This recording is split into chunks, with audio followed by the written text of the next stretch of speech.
الحمد لله وكفى وسلام على عباده الذين اصطفى أما بعد قال الله تبارك وتعالى في القرآن المجيد والفرقان الحميد أعوذ بالله من الشيطان الرجيم بسم الله الرحمن الرحيم فاعتبروا يا أولي الأبصار صدق الله العظيم۔ جب گلستاں کو خم کی ضرورت پڑی، سب سے پہلے ہماری ہی گردن کٹی، پھر بھی کہتے ہیں ہم سے یہ اہل چمن، یہ چمن ہے ہمارا تمہارا نہیں۔ معزز دوستو، بزرگوں، آج کا دن جشن آزادی کا دن ہے۔ آج 15 اگست ہے اور پورے ہندوستان میں بسنے والے، رہنے والے، کسی بھی مذہب اور مسلک سے تعلق رکھنے والے ہوں، ان کے لیے یہ بہت ہی خوشی کا دن ہے کہ اللہ تعالیٰ نے اسی دن 15 اگست 1947 کو ملک کے ماتھے پہ جو غلامی کا بدنما داغ تھا اسے ختم کر کے خوبصورت آزادی کا تحفہ عطا فرمایا تھا۔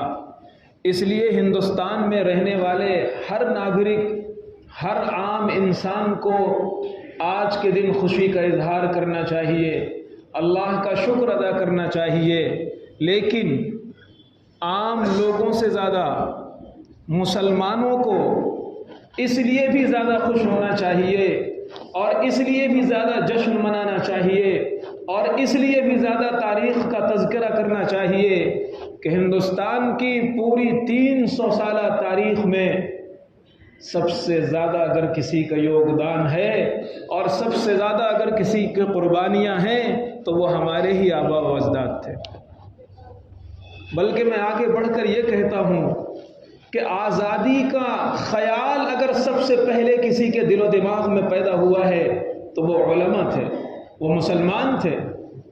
آزادی کا خواب بھارت واسیوں کو اگر کسی نے دکھایا ہے تو وہ علماء تھے، وہ مسلمان تھے۔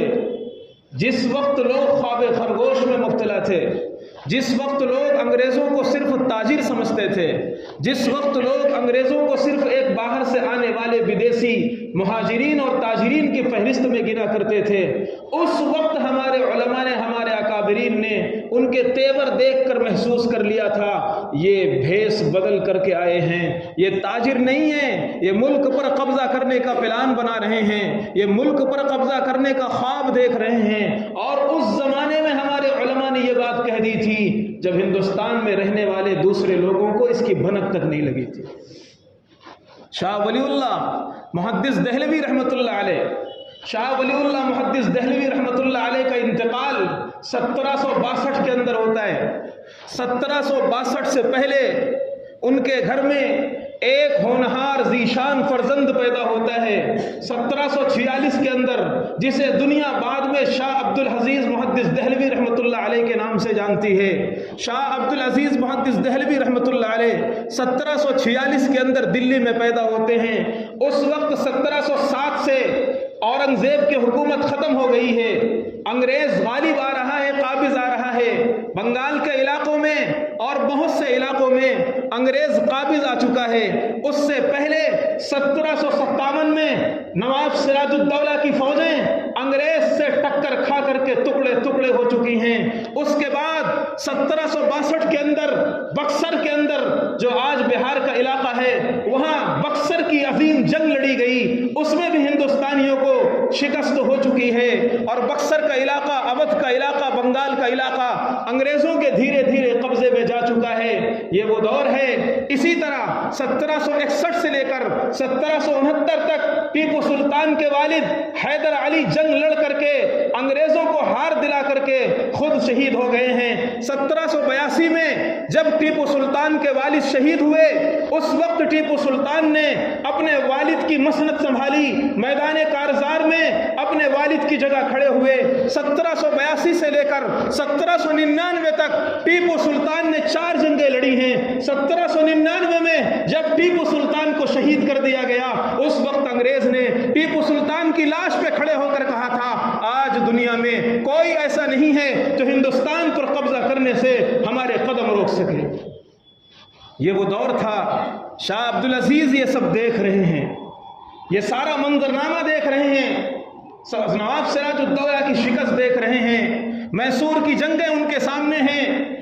حضرت شاہ عبدالعزیز محدث دہلوی رحمۃ اللہ علیہ جب شاہ ولی اللہ کا انتقال ہوتا ہے اس وقت ان کی عمر صرف 16 سال ہے۔ ہمارے بچے، ہمارے نوجوان 16 سال کی عمر میں ان کے دل و دماغ میں صرف کھیل رچتا بستا ہے، ان کے دل و دماغ میں صرف گھومنا، عیش و عشرت کرنا یا ادھر ادھر سیر و تفریح کے لیے چلے جانا، صرف یہ خیالات گردش کرتے ہیں۔ لیکن وہ شاہ عبدالعزیز تھے، شاہ ولی اللہ کا خون ان کی رگوں میں دوڑ رہا تھا، شاہ ولی اللہ محدث دہلوی نے ان کی تربیت کی تھی۔ شاہ عبدالعزیز محدث دہلوی رحمۃ اللہ علیہ عمر 16 سال ہے، حالات دیکھ رہے ہیں۔ ان حالات کو دیکھ کر کے انہیں اندازہ ہو گیا، اپنی باتوں میں، اپنی نجی محفلوں میں، اپنی مجلسوں میں اس بات کا ذکر کر رہے ہیں کہ اب ہندوستان پر کوئی آسان لوگ نہیں آئے۔ ایک موقع پر حضرت سے پوچھا گیا، حضرت بنگال چلا گیا، بہار کا علاقہ چلا گیا جسے پہلے اودھ کہا جاتا تھا، مدراس کا علاقہ کالی کٹ کا چلا گیا، سورت ان کے قبضے میں بہت پہلے سے ہے، اطراف ملک میں انگریز کی طاقت بڑھتی جا رہی ہے۔ حضرت شاہ عبدالعزیز محدث دہلوی رحمۃ اللہ علیہ نے بڑا شاندار جملہ ارشاد فرمایا اب ملک حکیموں کے قبضے میں آیا ہے، چال بازوں کے قبضے میں آیا ہے، دماغ استعمال کرنے والوں کے قبضے میں آیا ہے، اب جلد ان سے ملک چھڑانا مشکل ہوگا۔ یہ شاہ صاحب کا اس وقت کا جملہ ہے جب ابھی انگریز کا قبضہ ہندوستان پر نہیں ہوا۔ علماء ہیں ان کی اللہ تعالیٰ نور بصیرت انہیں عطا فرماتا ہے، یہ صدیوں بعد کے حالات کو بھانپ لیتے ہیں اور دیکھ لیتے ہیں کہ بعد میں کیا نقشہ ملک کا ہونے والا ہے۔ شاہ عبدالعزیز محدث دہلوی رحمۃ اللہ علیہ دیکھ رہے ہیں ملک کے جو حالات ہیں۔ 1799 میں جب ٹیپو سلطان کو شہید کر دیا گیا، اب یہ تھا کہ اب کوئی بڑی طاقت انگریزوں کے سامنے کھڑی نہیں ہو رہی ہے۔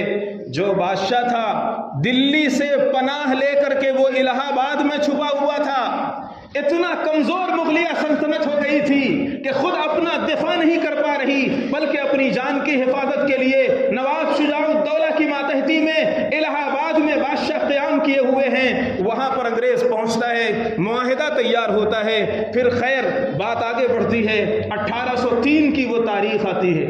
1803 میں انگریز کی فوجیں اور انگریز چانسلر ذمہ دار وہ 1803 کے اندر دلی میں پہنچتا ہے اور بادشاہ سے ایک معاہدہ لکھواتا ہے۔ وہ معاہدہ کیا تھا؟ وہ ہندوستان کی غلامی پر ایک داغ تھا۔ وہ معاہدہ نہیں تھا، وہ ہندوستان کی غلامی پر ایک دھبا تھا۔ اس نے معاہدہ لکھوایا جس کے الفاظ آج بھی تاریخ کی کتابوں میں لکھے ہوئے ہیں۔ اس نے لکھا، بادشاہ سلامت اپنے منشی کو بلائیے، اپنے کاتب کو بلائیے اور لکھوائیے، خلق خدا کی، ملک بادشاہ کا، حکم بہادر کمپنی کا۔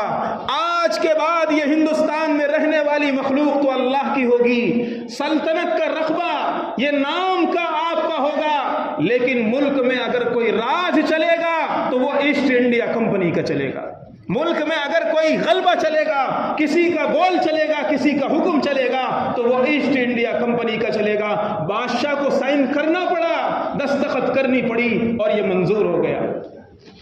1803 کے بعد حالات ایسے ہو گئے کہ انگریز کھلے عام عیسائیت کی تبلیغ کر رہے ہیں، کھلے عام مسلمانوں پر اعتراض کر رہے ہیں، کھلے عام عیسائیت پھیلا رہے ہیں۔ لندن سے بڑی بڑی مشنریاں آ گئی، مبلغین آ گئے، دعات آ گئے، اور وہ ایسے بھولے بھالے مسلمانوں کو بیٹھتے پکڑتے اور انہیں عیسائیت سمجھاتے۔ ایک بڑا طبقہ ایسا تھا مسلمانوں کا، کہتے ہیں الناس علی دین ملوکہم، جس کی لاٹھی اس کی بھینس۔ جب اقتدار ان کو حاصل ہو گیا، طاقت ان کے ہاتھ میں تھی، تو ایک بڑا طبقہ مسلمانوں کا دین سے پھرنے لگا۔ علماء کو اور حیرت ہوئی، اور زیادہ احساس بڑھا کہ اب کیا ہوگا، ملک کے یہ حالات ہو رہے ہیں۔ 1803 میں دلی کے اندر یہ معاہدہ ہوتا ہے، بادشاہ ماتحت بن جاتا ہے، مجبور محض بن جاتا ہے۔ شاہ عبدالعزیز محدث دہلوی رحمۃ اللہ علیہ نے سمجھ لیا کہ جب تک کوئی لاوا نہیں پھٹے گا، جب تک کوئی بڑی مہم نہیں ہوگی، کوئی بڑی جنگ نہیں ہوگی، جب تک انگریزوں سے مقابلہ کر کے ان کو پیچھے نہیں کیا جا سکتا۔ اس وقت مسلمانوں کے اندر دو طریقے کے طبقے تھے۔ ایک طبقہ علماء کا تھا جو یہ سمجھتے تھے انگریز ظالم، انگریز غاصب، انگریز قابض، ان سے لڑنا، ان سے مقابلہ کرنا فرض ہے، ضروری ہے۔ اور ایک طبقہ عام مسلمانوں کا تھا جو شش و پنج میں مبتلا تھا، جو ڈاؤٹ فل تھا، کبھی سوچتا کہ یہ بھی تو ایک بادشاہ ہیں، ان کی ماتحتی قبول کر لو، اور کبھی سوچتا کہ نہیں یہ ظالم اور غاصب ہیں، ان سے لڑنا چاہیے۔ شاہ عبدالعزیز محدث دہلوی رحمۃ اللہ علیہ نے تاریخ کا 1803 کے بعد ایک فتویٰ جاری کیا۔ یہ وہ فتویٰ تھا جس نے ہندوستان کی تاریخ کو نیا موڑ دیا، نیا رخ دیا۔ 1803 کے بعد شاہ عبدالعزیز محدث دہلوی رحمۃ اللہ علیہ نے فتویٰ جاری کیا کہ اب جو صورتحال ہے، اس صورتحال میں ہمارا ہندوستان دارالحرب ہو چکا ہے، ہمارا ہندوستان دارالحرب ہے، اور ان طاقتوں سے لڑنا ہر مسلمان کا فریضہ بن چکا ہے۔ اس زمانے میں انہوں نے فتویٰ لکھا، انگریز کی ماتحتی قبول کرنا، اس کی کمپنیوں میں کام کرنا، اس کی ملازمت اختیار کرنا، یہ ہندوستانیوں کے لیے حرام ہے۔ 1803 کے بعد یہ فتویٰ شاہ عبدالعزیز محدث دہلوی رحمۃ اللہ علیہ کا پورے ہندوستان میں وائرل ہو گیا، اس لیے کہ اس وقت شاہ عبدالعزیز کو شمس الہند کا لقب دیا گیا تھا، ہندوستان کے سب سے بڑے عالم شاہ عبدالعزیز محدث دہلوی رحمۃ اللہ علیہ۔ اور ایسا نہیں ہے کہ شاہ صاحب نے 1803 ہی میں یہ بات کہی ہو، بلکہ تاریخ سے پتہ چلتا ہے کہ شاہ صاحب اپنی نجی مجلسوں میں 1803 سے پہلے بھی ہندوستان کو دارالحرب کہتے تھے۔ 1789 میں ان کی تحریر موجود ہے، وقت نہیں ہے میرے پاس، ورنہ میں آپ کو ریفرنس دے کر کے سمجھاتا۔ خیر چھوڑ دیجئے، 200 سال کی تاریخ کو آدھے گھنٹے میں نہیں سمیٹا جا سکتا۔ 1803 کا یہ فتویٰ ہے۔ اس کے بعد حالات بدلنے لگے۔ علماء صرف شاہ صاحب نے فتویٰ نہیں دیا، بلکہ شاہ صاحب نے اپنے مریدین کو، اپنے شاگردوں کو تیار کیا اور انگریزوں سے مقابلے کے لیے تیار کیا۔ شاہ عبدالعزیز محدث دہلوی رحمۃ اللہ علیہ کے ایک خاص شاگرد تھے رائے بریلی کے سید احمد شہید رحمۃ اللہ علیہ۔ یہ حضرت کے بہت خاص شاگرد بھی تھے، بہت خاص معتقد بھی تھے۔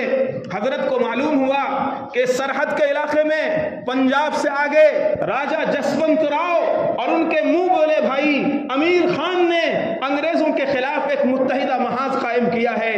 حضرت شاہ صاحب کو جیسے ہی معلوم ہوا، یہ نہیں دیکھا کہ وہ کون ہیں کیا ہیں، اپنے شاگرد کو فرمایا کہ جاؤ تم ان کی فوج میں شامل ہو جاؤ، نواب امیر خان کی فوج میں شامل ہو کر کے انگریزوں سے لوہا لیتے رہو۔ شاہ عبدالعزیز محدث دہلوی رحمۃ اللہ علیہ انگریزوں سے جہاد اور قتال کے لیے اتنا زیادہ ذہن و دماغ پر حاوی کیے اس چیز کو کہ اپنے شاگردوں کو فرمایا راجہ جسونت راؤ کی فوج میں شامل ہو جاؤ، جس کی قیادت نواب امیر خان کر رہے تھے۔ شاہ سید احمد شہید رحمۃ اللہ علیہ 7 سال تک 1816 تک راجہ جسونت راؤ کی فوج میں بہترین طریقے پر لڑتے رہے۔ انگریزوں سے کئی جنگیں ہوئیں، کئی جنگوں میں ان کو شکست فاس کا سامنا بھی کرنا پڑا اور یہ مقابلہ ہوتا رہا۔ ادھر شاہ عبدالعزیز محدث دہلوی رحمۃ اللہ علیہ حالات سنبھالتے رہے، لوگوں کی ذہن سازی کرتے رہے، ان کے ذہن کو تیار کرتے رہے۔ جب 1816 کے اندر شاہ سید احمد شہید رحمۃ اللہ علیہ کو محسوس ہوا کہ نواب امیر خان بھی اب انگریز سے صلح کرنا چاہتا ہے، انگریز کی گود میں بیٹھنا چاہتا ہے، 1816 کے اندر سید احمد شہید رحمۃ اللہ علیہ نے نواب امیر خان کی ملازمت چھوڑ دی، پھر دلی کے اندر پہنچے اپنے استاد کے پاس، شاہ عبدالعزیز محدث دہلوی رحمۃ اللہ علیہ کے پاس۔ شاہ صاحب نے اب یہ سوچا کہ اب کوئی اپنا نظام بنانا چاہیے، اب اپنے شاگردوں کی ٹیم تیار کرنی چاہیے، اپنے مریدوں کی ٹیم تیار کرنی چاہیے، لیکن اس کے لیے افراد چاہیے، فوج چاہیے، پیسے چاہیے، اسباب چاہیے، وسائل چاہیے۔ شاہ عبدالعزیز محدث دہلوی کی قبر پر کروڑوں رحمت نازل ہوں۔ اس بندے خدا نے حالات کو بھانپا، اس بندے خدا نے 2 ٹیم تیار کی۔ دو لوگوں کی جماعت تیار کی. ایک جماعت وہ ہوگی جو پورے ہندوستان کا دورہ کرے گی، مشرق میں، مغرب میں اور پورے ملک میں دورہ کر کے مسلمانوں کے اندر جذبہ جہاد پیدا کرے گی، مسلمانوں کے اندر دین کی سمجھ پیدا کرے گی، رسموں سے ان کو نکالے گی، آخرت پر ان کو یقین دلائے گی. اس جماعت کے سردار تھے سید احمد شہید رحمۃ اللہ علیہ. شاہ عبدالعزیز محدث دہلوی رحمۃ اللہ علیہ نے اپنے داماد مولانا عبدالحی بڑھانوی کو، اپنے بھتیجے شاہ اسماعیل شہید کو اسی جماعت کے ساتھ شامل فرمایا اور فرمایا تم سید احمد شہید کے ساتھ رہو گے. آپ کو حیرت ہوگی، اس وقت مولانا عبدالحی بڑھانوی کی عمر 48 سال، شاہ اسماعیل شہید کی عمر بھی 40 سال کے اوپر، سید احمد شہید کی عمر صرف 40 سال تھی، لیکن حضرت نے سید احمد شہید بریلوی رحمۃ اللہ علیہ کو ذمہ دار بنایا اور فرمایا تم دورہ کرو، مسلمانوں کے اندر ایمان کی طاقت پیدا کرو، ایمان کی اسپرٹ پیدا کرو، ان کے اختلافات کو توڑو، ان کو متحد کرو، اور جو فوج تیار ہو، جو لوگ تیار ہو، ان کو دلی کے اندر بھیجو. حضرت شاہ سید احمد شہید رحمۃ اللہ علیہ 1818 کے اندر 1816 کو وہاں چھوڑ کر آئے. 2 سال تک غور و فکر ہوتا رہا، محنتیں ہوتی رہی. 1818 کے اندر حضرت سید احمد شہید رحمۃ اللہ علیہ کا پہلا قافلہ 50 لوگوں پر مشتمل ہندوستان کے آبادی کے لیے اور دورے کے لیے نکلتا ہے. حضرت شاہ صاحب کے اندر، شاہ عبدالعزیز محدث دہلوی کے اندر اس قافلے کی اتنی اہمیت تھی، اپنی دستار اتاری، اپنی پگڑی اتاری اور سید احمد شہید کو پہنا دی، اپنا خود کرتا اتارا اور سید احمد شہید کو پہنایا اور فرمایا جاؤ اللہ کی حفاظت میں جاؤ. 1818 کے اندر یہ قافلہ نکلتا ہے اور پورے ملک میں پھیل جاتا ہے. جب یہ دلی سے نکلتا ہے اس وقت 400 لوگ تھے، اور جب کانپور، لکھنؤ، کلکتہ، بنگال تک پہنچتا ہے ہزاروں اور لاکھوں کی تعداد میں لوگ بیعت ہوتے ہیں. ایک دن میں 60,000 لوگ بیعت ہوئے تھے سید احمد شہید کے ہاتھ پر. یہ تاریخ کا وہ سچ ہے جو کبھی بتایا نہیں جاتا. 1857 سے جنگ آزادی شروع کی جاتی ہے. ہمارے اکابرین کی، ہمارے علماء کی یہ قربانیاں، انہوں نے سوچا کہ جب تک ہم اپنے مسلمانوں کو متحد نہیں کریں گے، ایمان کی طاقت ان کے اندر نہیں پیدا کریں گے، جب تک انگریز کا مقابلہ نہیں کر سکتے. 1818 کے بعد 3 سال تک 1821 میں یہ دورہ پورا ہو کر کے واپس ہوتا ہے. ہزاروں لوگوں کی تعداد ہو گئی، ہزاروں لوگ اصلاح میں آ گئے، رسموں سے نکل گئے اور ایمان کی طاقت ان کے اندر پیدا ہو گئی. پھر 1821 کے بعد پھر محسوس ہوا کہ ابھی ایک سمت میں دورہ ہوا ہے، ابھی ہندوستان کا دوسرا علاقہ پورا کا پورا باقی ہے. اب اگر دورے کا عنوان دیتے ہیں، دورے کا نام دیتے ہیں تو انگریز کی نظر میں آ جائیں گے. انگریز کی نظر میں اگر آ گئے تو سارا پلان مس، ساری پلاننگ فیل. اس لیے سید احمد شہید رحمۃ اللہ علیہ نے ایک دوسرا پلان بنایا اور انہوں نے یہ فرمایا کہ میں اب سفر حج کا ارادہ کر رہا ہوں. اس زمانے میں جب سفر حج ہوتا تھا آدمی رکتے رکتے دھیرے دھیرے ادھر سے ادھر ہو کر کے گزرتا تھا. اصل ارادہ تھا لوگوں کے دلوں میں جذبہ جہاد پیش کرنا، لیکن عنوان بنایا سفر حج کو. سید احمد شہید رحمۃ اللہ علیہ کا یہ قافلہ 1821 کے اندر گزرتا ہے اور کئی سارے ساتھی اور کئی سارے علماء اکابرین اس میں شامل ہوتے ہیں اور بمبئی ہوتے ہوئے یہ پورا قافلہ گزرتا ہے. حج ہوتا ہے، حج میں 13 مہینے وہاں رہتے ہیں، وہاں سے 1824 کے اندر واپسی ہوتی ہے.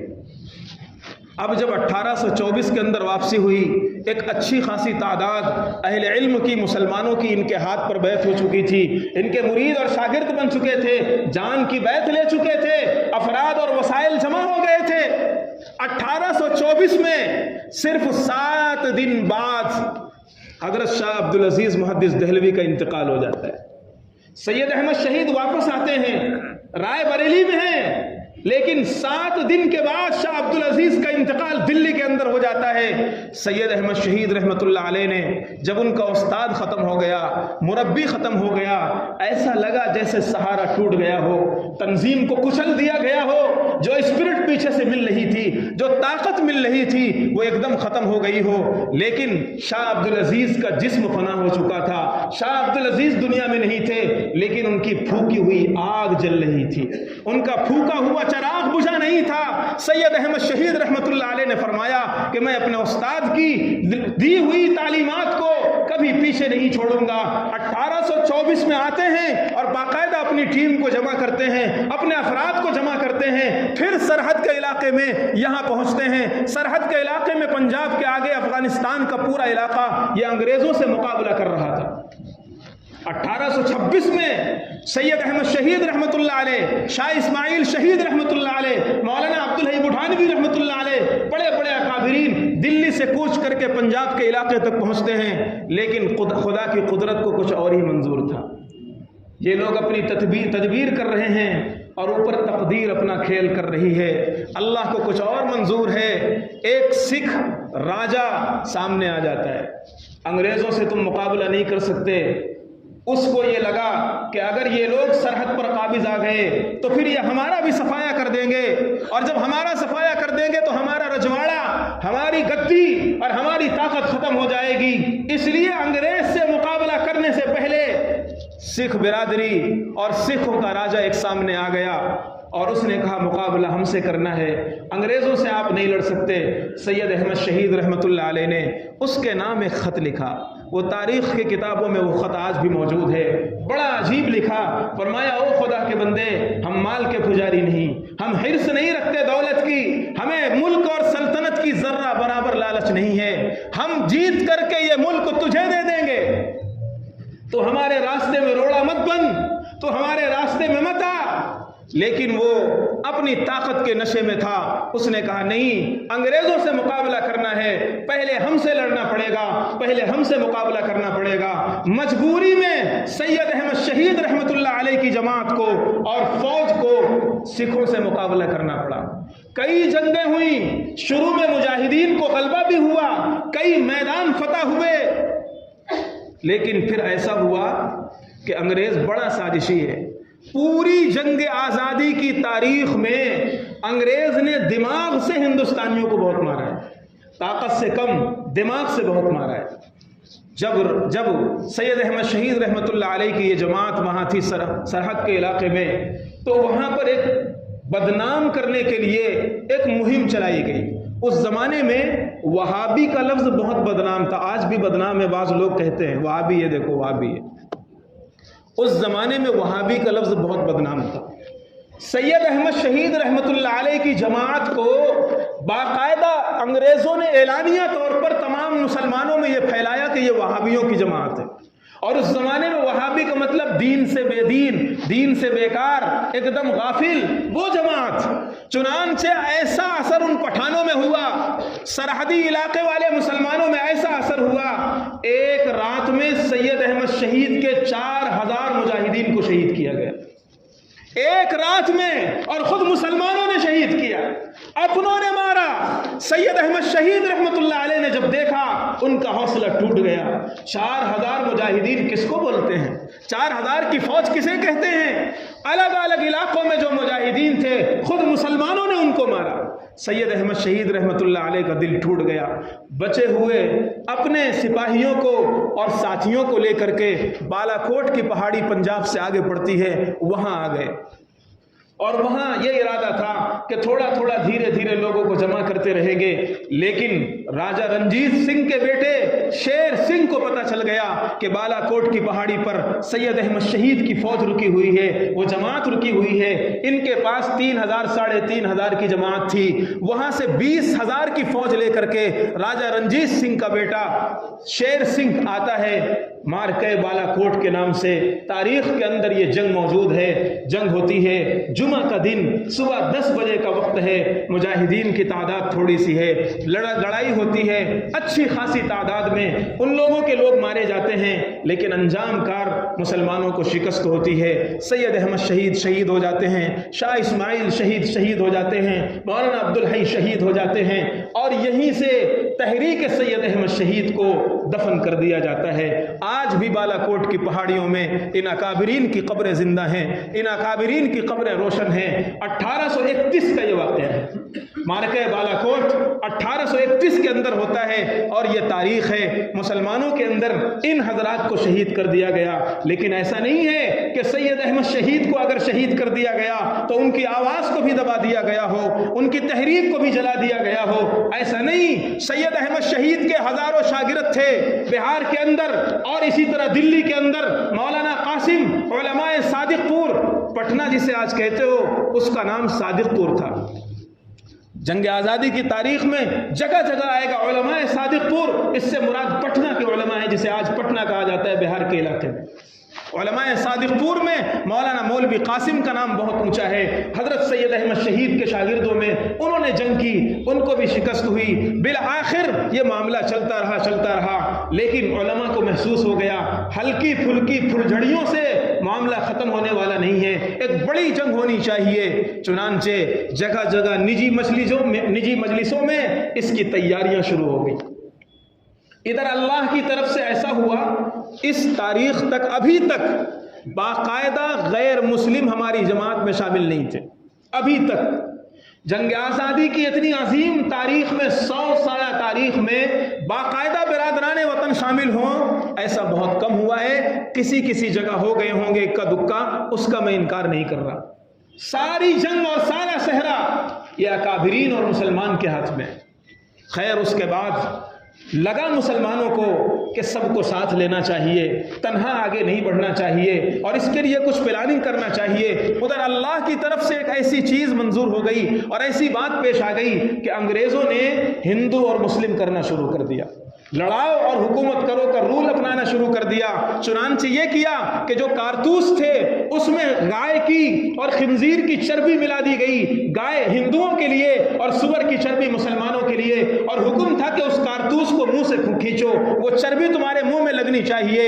اسی طرح کئی جگہ یہ واقعہ پیش آیا، کسی کنویں میں خنزیر کو ڈال دیا گیا، کسی کنویں میں گائے کو ڈال دیا گیا، اس طرح افراتفری کا ماحول ہو گیا، جس کی وجہ سے ہندو مسلم سب ساتھ ہونے لگے۔ انگریزوں کے خلاف بغاوت کی ایک لہر اٹھنے لگی۔ میرٹھ کے اندر انگریز کی بہت بڑی فوجی چھاونی ہے، آج بھی فوجی چھاونی میرٹھ کے اندر بہت بڑی ہے۔ اس زمانے میں انگریز کی بنائی ہوئی وہ چھاونی تھی، وہاں بہت زیادہ فوجی تھے انگریز کے، 90 فوجیوں کی، جس میں سب کے سب بھارتی تھے، ہندوستانی تھے۔ ایک پریڈ کرائی جا رہی تھی، انگریز گورنر نے کوئی حکم دیا، کوئی آدیش دیا، 85 لوگوں نے بغاوت کر دی، 85 میں 49 مسلمان تھے اور اس کے مابقیہ جتنے تھے وہ غیر مسلم تھے۔ انہوں نے کہا ہم کارتوس نہیں کھول سکتے۔ اس سزا میں ان کی وردیاں پھاڑ دی گئیں، 10 سال کی سزا ان کو سنا دی گئی، لیکن ان میں سے کوئی بھی ایسا نہیں تھا جس نے انگریز کی غلامی کو قبول کیا ہو۔ جب یہ لہر اٹھنے لگی، علماء نے مشورہ کیا، 31 مئی یا 30 مئی کی تاریخ 1857 کی ایک تاریخ ڈکلیئر کر دی گئی کہ اب عمومی طور پر جنگ کی جائے گی، لیکن اس میں ہندو بھی شامل تھے، اس میں مسلمان بھی شامل تھے، اور سارے ہندوستانی شامل تھے۔ بہادر شاہ ظفر بادشاہ کی اور علماء سارے اکابرین اس میں شامل تھے۔ بڑے بڑے نام، مولانا قاسم نانوتوی، رشید احمد گنگوہی، حاجی امداد اللہ مہاجر مکی، ان میں سے ہر ایک اپنے مسند پر امام تھا، لیکن اب ان کے ہاتھ میں تلوار تھی۔ وہ سب شامل تھے 1857 کی جنگ آزادی، جو تاریخ کے نام سے مشہور ہے، اور جہاں سے لوگ اپنی تاریخ آزادی کو شروع کرتے ہیں۔ 1857 کی جنگ ہوئی، لیکن مسلمانوں کی تعداد بہت تھی، انگریز تھوڑے سے تھے، لیکن یہاں ہتھیار نہیں تھے، ان کے پاس توپیں تھیں، بندوق تھے، یہاں تنظیم نہیں تھی، ترتیب نہیں تھی، وہ منظم تھے۔ خیر، اللہ کو اور ہی منظور تھا، شکست ہوئی۔ یہ پہلی جنگ ہے جس میں 5000 غیر مسلم مارے گئے۔ برادران وطن جانور کی بلی چڑھاتے ہیں، اپنی نہیں، اس لیے قربانی کا تصور، اپنی جان کی قربانی ان کے یہاں بہت بڑی چیز ہے۔ اس لیے جب پہلی مرتبہ 5000 لوگ ان کے مارے گئے تو پھر انہوں نے اس جنگ کو ایسے ہائی لائٹ کیا جیسے جنگ آزادی یہیں سے شروع ہوئی ہو، حالانکہ اس سے پہلے 100 سال کا عرصہ گزر گیا۔ 1757 میں سراج الدولہ کو شکست ہوئی ہے، 1857 کی یہ جنگ آزادی لڑی گئی، 1757 سے 1857 تک مسلمانوں کے کتنی لاشیں بکھر گئیں، کتنے جنازے نکل گئے، کتنے علماء شہید ہو گئے۔ یہ ایک تاریخ کا باب ہے۔ پھر اس کے بعد ہندوستانیوں نے محسوس کر لیا کہ اب افراد بھی اپنے پاس نہیں ہیں، اور اب ان سے ہتھیار کے زور پر، اسلحے کے زور پر ان کا مقابلہ نہیں کیا جا سکتا۔ افراد پہلے تیار کرنا چاہیے۔ اب 1857 کے بعد کچھ پکڑ دھکڑ کا زمانہ رہا، اس کے 3-4 سال کے بعد ملکہ وکٹوریہ کی طرف سے عام معافی کا اعلان ہو گیا کہ اب کسی کو کچھ نہیں پکڑا جائے گا، کچھ نہیں کیا جائے گا۔ علماء سر جوڑ کر بیٹھے کہ افراد بھی ختم ہو گئے، کتنے لوگ یتیم ہوئے، کتنے لوگ دفن ہو گئے. اپنی تنظیم بنائیے, افراد جمع کیجئے, علماء کے اندر, عوام کے اندر دین پیدا کیجئے. اس لیے سر جوڑ کر بیٹھے اور دعائیں کرتے رہے, اے اللہ ہندوستان میں اندلس اور اسپین بننے سے اس کو بچائیے. ایسی کوئی شکل پیدا ہو جائے جس شکل کی وجہ سے ہندوستان میں اسلام زندہ رہے, علماء زندہ رہیں, مسلمان زندہ رہے, مسجد و محراب, منبر و محراب زندہ رہے. اکابرین دعائیں کرتے رہے. 1857 کی شکست کے بعد 1866 کے اندر دارالعلوم دیوبند کی بنیاد پڑتی ہے. جب 1866 میں دارالعلوم دیوبند کی بنیاد پڑی, حاجی امداد اللہ مہاجر مکی مکہ ہجرت کر چکے ہیں. کسی نے جا کر کے حضرت کو خبر دی, حضرت ایک مدرسہ قائم ہو گیا ہے. فرمایا تمہیں کیا معلوم, وہ مدرسہ نہیں, ہزاروں آہ سحرگاہی کی دعا ہے, ہزاروں اولیاء اللہ کی دعا ہے, ہزاروں بزرگان دین کی آہیں تھی. اے اللہ ہندوستان میں اسلام بچا, مسلمان بچا, ایمان بچا. اس ایمان کو بچانے کے لیے 1866 کے اندر دارالعلوم دیوبند بنا. پھر 1866 میں جب دارالعلوم دیوبند بنا, اس کے پہلے استاد کا نام بھی ملا محمود اور اس کے پہلے شاگرد کا نام بھی شیخ الہند مولانا محمود تھا, جن کو دنیا شیخ الہند کے نام سے جانتی ہے. شاہ عبد الرحیم صاحب رحمۃ اللہ علیہ سے کسی بات میں حضرت شیخ الہند رحمۃ اللہ علیہ کی ایک بات ہوئی, تو حضرت شیخ الہند نے فرمایا میں جانتا ہوں دارالعلوم دیوبند میرے سامنے بنا ہے. دارالعلوم دیوبند صرف دین کی تعلیم دینے کے لیے نہیں بنا, دارالعلوم دیوبند ایک تحریک ہے ہندوستان میں اسلام زندہ رکھنے کے لیے. چنانچہ تاریخ شاہد ہے, وقت بھی ختم ہو گیا اور 2 ہفتے میں ظاہر سی بات ہے اتنی لمبی تاریخ آپ کے سامنے کیسے بیان کی جا سکتی ہے. 1866 کے اندر دارالعلوم بنا, شیخ الہند, پھر مالٹا, 1919 میں جمعیت قائم ہوئی اور جب پھر اسی طرح مسلمان آگے بڑھتے رہے. 1947 15 اگست کا وہ خوبصورت دن آیا جس دن ہندوستان آزاد ہو گیا. آج اسی آزادی کا ہم جشن منا رہے ہیں. ہمارے لیے ضروری ہے کہ نماز کے بعد اپنے طور پر کم سے کم ہم 3 مرتبہ قل ہو اللہ پڑھ کر ان سارے مجاہدین آزادی کو ایصال ثواب کریں جن کا خون اس دھرتی میں ہمیشہ کے لیے جذب ہو چکا ہے, جو کبھی ختم نہیں ہوگا. لیٹر پیڈ پہ ہٹا دینے سے, نصاب اور سلیبس میں چینج کر دینے سے ان مجاہدین آزادی کا نام نہیں مٹ سکتا, اس لیے کہ وہ اس دھرتی میں سما گئے ہیں اور اس کے ذروں میں ان کا خون شامل ہو گیا ہے, اس لیے اب ان کو کبھی نہیں مٹایا جا سکتا. وآخر دعوانا الحمدللہ رب العالمین.